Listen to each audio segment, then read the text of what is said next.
Liss, and the name of the program is The Way to Go. I invite you to join me each week at this time as we explore places to go and things to do.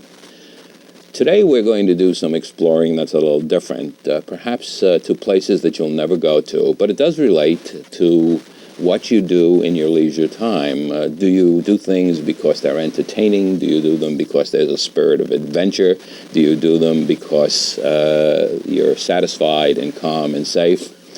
My guest today is David Yeadon, who I'm welcoming back to the show, and he has written a new book, and the book is called Lost Worlds, and we're going to learn about lost worlds and how they relate to perhaps our everyday life.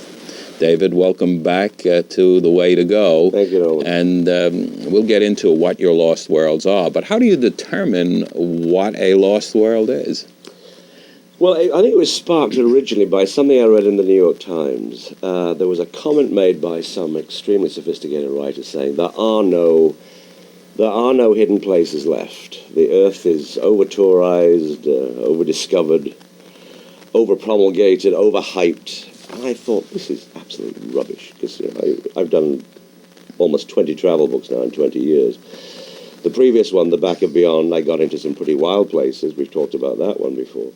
So I decided that this time I was going to go out and prove this highly erroneous writer to be totally wrong, that in fact the world is, in spite of this global village concept that we have, the world is still an amazingly undiscovered and wonderfully exciting place. And I've always known this as I've traveled, as I went to the back places for the book, The Back of Beyond.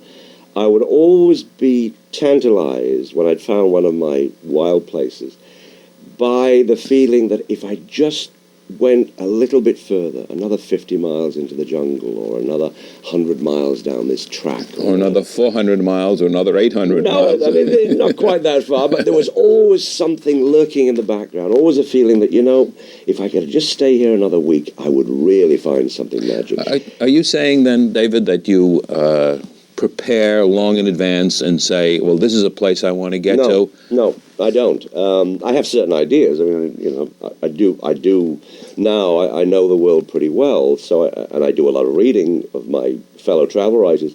So I have some ideas as to the kind of places I'd like to go to. But I was looking for places that were so different that when you got into these regions, the whole look of them, the whole feel of them, the people, if there were people, in many cases there weren't people, was one of, you almost felt these places had been dropped down from another planet as some kind of experimental biodiversity region that had never really been found. And I found places, even wandering America, certainly in Utah, in the canyons of Utah, where you really feel as though you're on another planet. It's nothing like the rest of the Earth. So I wanted 10 chapters where I could find these 10 places that were so different in every criteria that I could come back and prove that, hey, you haven't heard of this, you haven't heard of this, you never heard of this. The world is still wonderfully wild. And where are these 10 places? Just in quick review. Yeah, I started off in South America. I went to one of the big hit chapters at The Back of Beyond was the Grand Sabana of Venezuela, where Sir Arthur Conan Doyle had based his book called The Lost World. Before you continue now, that was The Back of Beyond. Is this the back of The Back of Beyond? This is the sequel to The Back of Beyond. But then I discovered two more regions in Venezuela. One, the magnificent Andes of Venezuela, and then another huge plain in the middle of the country that even the Venezuelans don't know. It's called Los Llanos, and it's enormous desert-like plain. It's a grassland, a sparse grassland in the summer. In the rainy season, it turns into one of the largest inland lakes in the whole of South America because it collects the water. The water is very shallow, but it forms this wonderful place for wildlife like you can't imagine. I've never seen so many species of birds, and I'm not even that interested in birds. Well, at least I wasn't when I went there. And then I wandered down. I went into a very wonderful area called the Darien Gap, which is it's a little tiny chunk of Panama where Panama sort of squiggles around and joins the bulk of South America. And what was so fascinating about that was that they have this road called the Trans-American Highway It goes all the way from Alaska, all the way down through America, all the way down through Central America, and all the way down to the bottom of South America. And the one place where they can't get this 15,000-mile road through is called the Darien Gap. It is so wild and so full of swamps and jungles and mountains and so remote that they haven't figured a way how to put a road through there, which is very good, especially for the Kuna Indians that live there. So that I wanted to explore. I wanted to see, this land must be incredibly wild to actually block a road of this size. But you didn't limit yourself to the Western Hemisphere. No. I went down then into Australasia. I went down into Australia, searching for. Somebody had told me Australia is still a remarkably undiscovered country. People think of Sydney and Ayers Rock and the Great Barrier Reef, and that's about it. But in fact, only less than 10 years ago, the Australians discovered this remarkable region called the Bungle Bungle. And it was just the name alone that I had to go and look at this thing. What is a Bungle Bungle? What does it look like? In fact, the front piece of your book actually is an illustration. It is indeed. Yes, we should point out that you're not only a travel writer, you're also an illustrator, and not only an illustrator, but a photographer as well, as though there's no photographs in this book. No, the publishers get awfully cheap. They prefer to use sketches rather than photographs. But one day I'm going to produce a retrospective of photographs of all the places I've been to, which I think will blow people's minds when they Let's see talk about the Bungle Bungle for a moment, because we do have this illustration of it. Yep. What exactly is it? What well, caused it? I won't bore you by describing. Well, okay, if you want, it's somewhat similar to a lot of the sandstone areas in terms of geological composition of Utah and Arizona.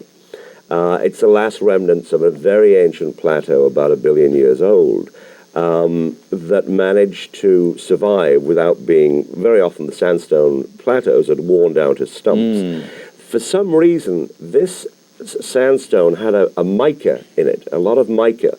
And the mica managed, as the rocks were being worn down, the mica managed to create a kind of skin over the face of the rock, which actually stopped the sandstone being worn down to a nub. They look like beehives. Beehives. There are hundreds and hundreds of these amazing beehive mountains. But there's a different perspective from above, which you saw Sure. in an airplane, a helicopter. A helicopter. Helicopter. That's the one where you thought that you were going to fall out. I've never been so scared. I have been scared before, like that before, but this is ridiculous. It was a favor that somebody did. They said, they'd flown in with a helicopter, and the guy said, "Would you like to go and see the Bungle Bungle? Rather than wandering through these incredible canyons with these beehive mountains, would you like to see how it looks from above?" And I said, "Oh, sure, yeah, no problem here." So he said, "Well, get in." And getting in was getting into a thing no larger than this, with two seats jam-packed tight to one another, no doors, no nothing. And he puts he didn't have... And then he puts the helicopter at an angle. The seatbelt wasn't even a decent seatbelt, it was like just strapped around here. And then he said, "Put your foot out on the skid, and that's the way you propped yourself up." And he was flying like this through these canyons. And I thought, this guy is really trying to scare the hell out of me. And he did. For about the first 3 minutes, he managed. You loved it. And then, it's like all these things, Norman. Fear is a very funny thing. It's like it finds its own epigee. It finds its own graph, its own curve. And once you've had the peak of the fear, then you go on the beautiful downside of fear. And what comes is elation. You get as much elation as you do the fear. It's almost like bungee jumping and all that kind of stuff. But you seem to thrust yourself into situations where the unexpected is expected. That's a good one. You're driving along this road in a truck with someone, and suddenly pygmies emerge. Am I correct? You are correct. In fact, from the bush. The sketch here shows another one of the areas I went to in Africa. Africa has always been my dream country, despite all the problems, and there are enormous problems in Africa, almost insurmountable. But somehow I managed to sneak into Zaire before all the recent troubles with Mobutu. This was going back 2 years now. And I went in search of a tremendously elusive area called the Mountains of the Moon, which have been known to exist almost like a myth since Ptolemy, since the Greeks. But nobody could really find them because they're always bathed in mist and cloud. And nobody could ever see these places. They were just a mythical range of mountains that were thought to be the source of the Nile and everything else.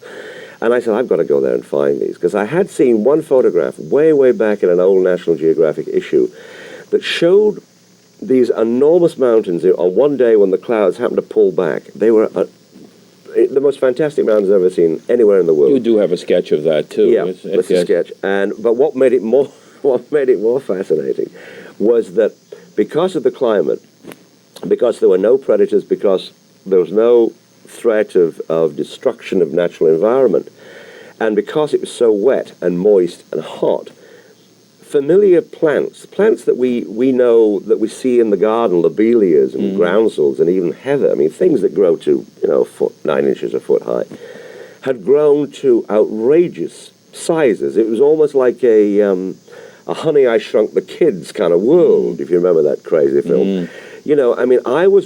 I was hiking through heather forests. Now, I had no idea that heather could actually even grow any higher than a foot. I mean, in my native country, what used to be my native country of Yorkshire, England, heather was all over the place. I mean, I used to walk and used to fall over the roots and this kind of stuff. This stuff was 25, 30 feet high.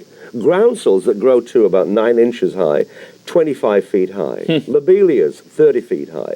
I mean, nettles. I mean, I've never seen nettles like the 16-foot-high nettles. Back to the pygmies. Yeah, well, okay. Then one of the wonderful diversions of that journey, it was a long, long journey. In fact, it takes up a huge portion of the beginning of the book.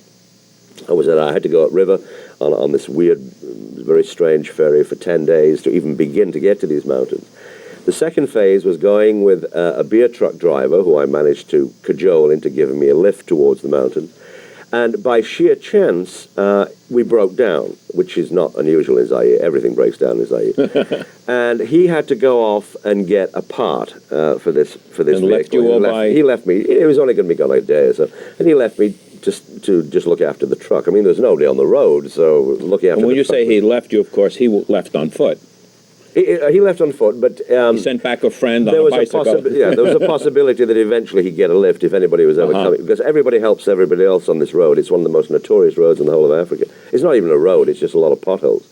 And I was sitting there quietly passing the day and drinking his beer from the back of the truck, which was very nice.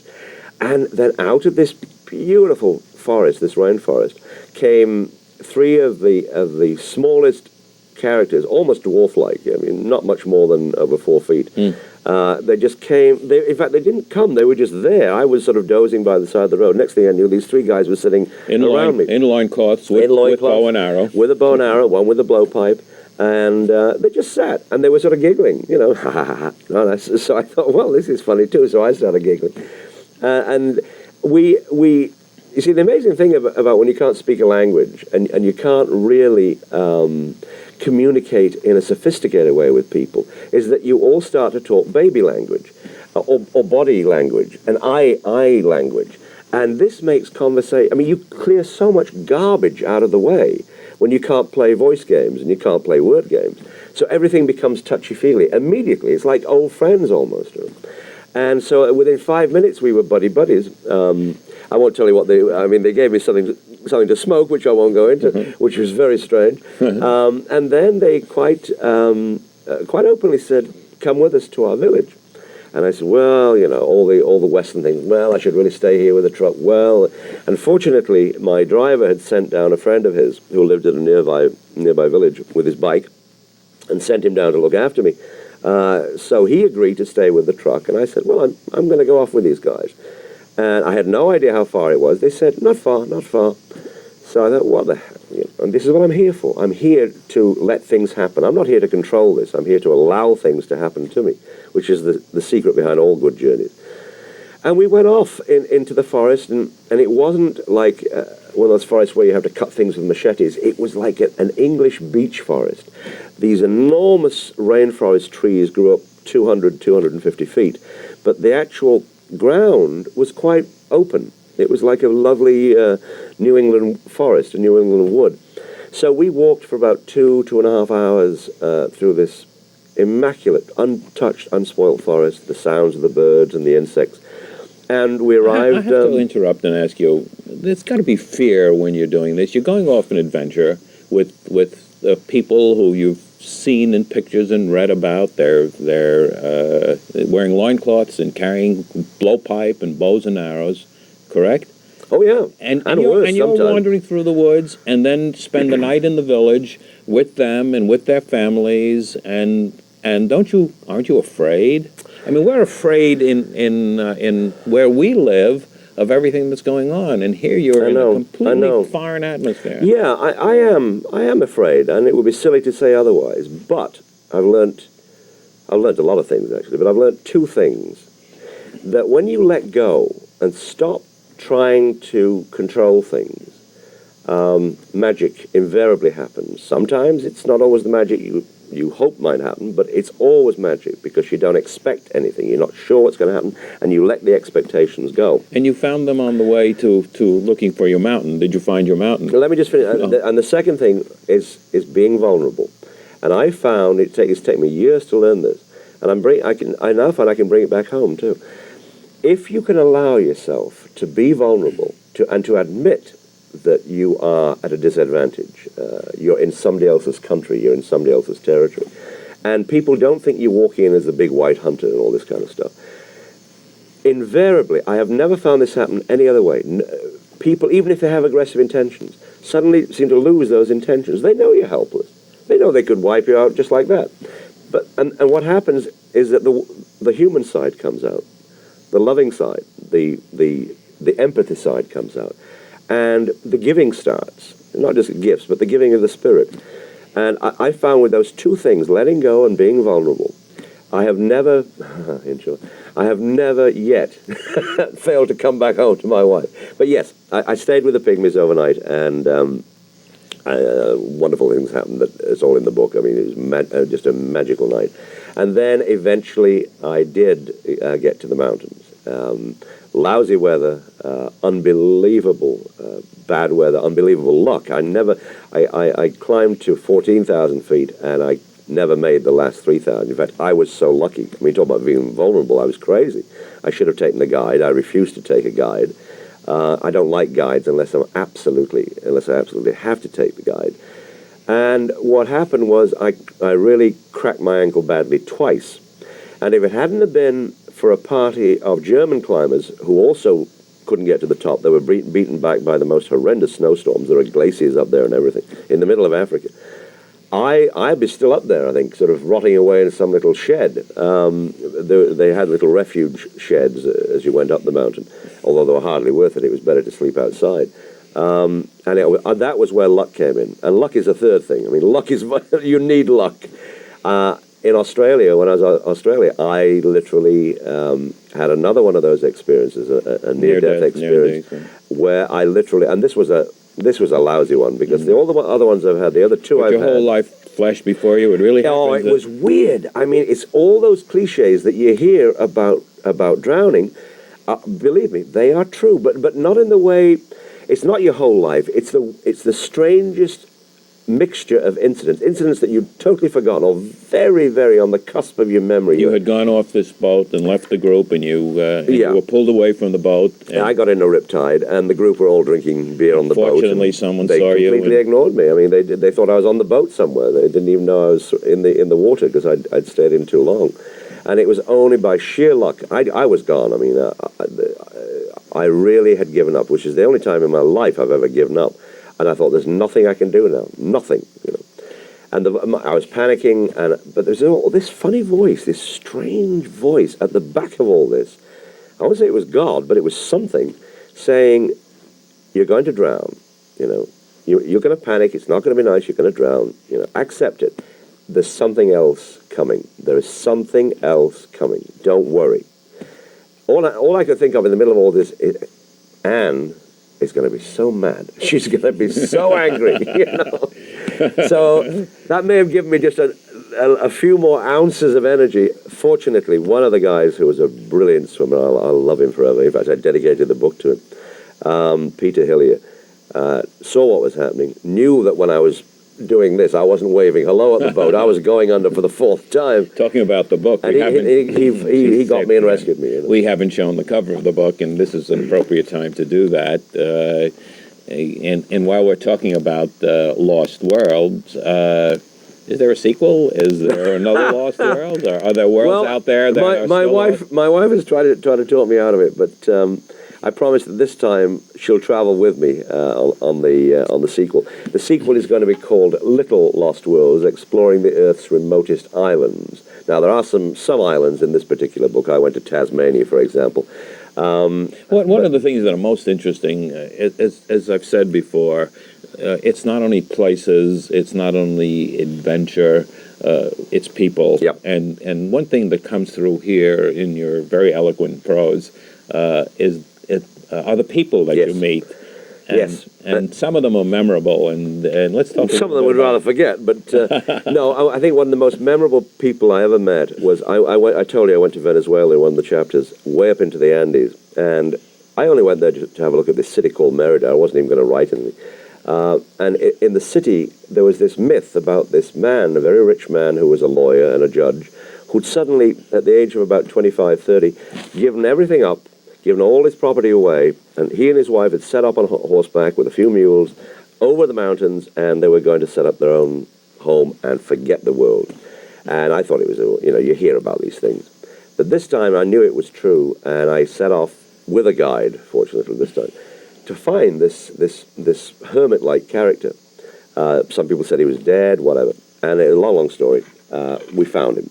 Uh-huh. He turned out to be one of the most mystical, magic people I think I've ever met anywhere. Although he was so unassuming and so modest and so soft-spoken, he wasn't like the guru types. He's about 80 years old now? He's about 84 now, I think. And I spent days there just talking to him and learning from him, and also visiting he and his wife had built by hand this beautiful little church. I have a sketch of that in the book, all out of rocks and huge pine beams that they'd hewn themselves and azed themselves. And it's one of the most beautiful pieces of folk architecture I've seen anywhere in the world. They spent 25 years building this thing, and now it's a shrine to his saint. I forgot the name of the saint. But I carry him now with me every day, and I needed him because after I'd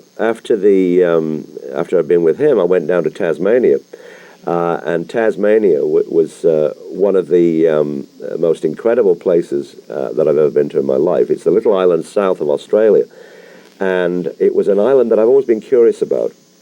Most of it is absolute wilderness, no roads, no nothing. I carried this man with me.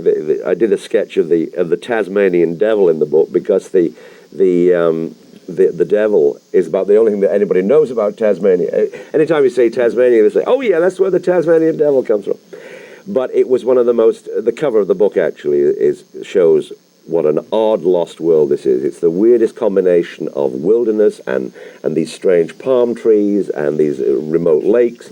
I had to be flown in. The only way to get into this wilderness area is to be flown in on a little two-seater plane, dumped in the middle of nowhere, and then you spend 10 days hiking back to civilization alone. You have a sketch that shows what? Yeah. What are we looking at? The sketch that we have now is the Tasmanian devil, and then there's another sketch too that shows the kind of wilderness that I was walking through. Now, you sketch. You also photograph, although sometimes, as you describe in the book, the back of the truck where you're riding is jostling so that you haven't got a chance to get your camera. That's right. And sometimes the weather is such that all your cameras are soaked and the electronics all go out. My cameras and I are not always the best of friends, put it that way. And you have done books, of course, where your photos are used, and you're always photographing and turning on. We just take a little side journey here. There's a wonderful exhibit at the Katona Museum called The Portrait in America, and I just want to bring to the attention of our viewers the fact that this is the catalog for it. It was put together by the Chrysler Museum. Excellent. And it traces the history of portraits right from the very beginnings in the early days of the mid-1800s right up to the present with some of the great photographers. It's a wonderful exhibit, and I'm sure our viewers what I did is on now, and it's a great exhibit. Good. And so just back to you when you're photographing in your adventures. How does all of this relate to people sightseeing near home, Yeah. in the area, in the New York area. Yeah. There are so many things that are there, and maybe they're lost worlds too, because we go right past them, Well put. and we never see them. Yes, absolutely. I mean, the main comment I'd make there is I go to a lot of these exotic places. The early books were not going to exotic places at all. They were just back roads around America. Well, I first met you when I learned that you lived locally and Yeah. that you had done my favorite book about New York, which is Nooks and Crannies of New York, Right. which is now in its second edition and going strong, as I understand it. I think so. I think we're now thinking about the third edition. But there are so many places that we pass by Yes. and never see in around us. You see, without making it sound, a little bit trite, essentially, a lot of what goes on with Lost World exploration is what goes on inside. The inner journey is as important by far. I mean, in fact, it's more important than the outer journey. What is the inner journey? It means what happens to your spirit. What happens to the you that maybe hasn't been discovered. Because what I find is that there are a lot of parts of me, even after all this time, that I really don't spend a lot of time with. There are other characters up here, and I meet them, when I go on these journeys, because they're brought out by situations that I wouldn't normally have. I hope you like them when you meet them. No, not always. No, there's sides of me that I could do without. But at least it's nice to sort of know what they are and not to be frightened of them. But going back to the other question, I found that I live an hour north of Manhattan. I live, in Westchester. I live on the edge of one of the most exciting backroad areas in the whole of New York State, maybe even the whole of the East Coast. And I get as much fun and as much pleasure and as much excitement going off in my little car around the back roads where I live, because I always find back roads I've never seen before. Well, stopping to talk to people. One of the things that we haven't seen before is the end of this program. We've run out of time. Again? We always do. So thank you very much for joining us today. My guest today has been David Yeadon, who is the author of 20 travel books. His current one is Lost Worlds. He takes us on some wonderful adventures, and I certainly appreciate the fact that he came here today and told us all about it. I'm Norman Liss. The name of the program is The Way to Go. Until next week at this time, enjoy yourself.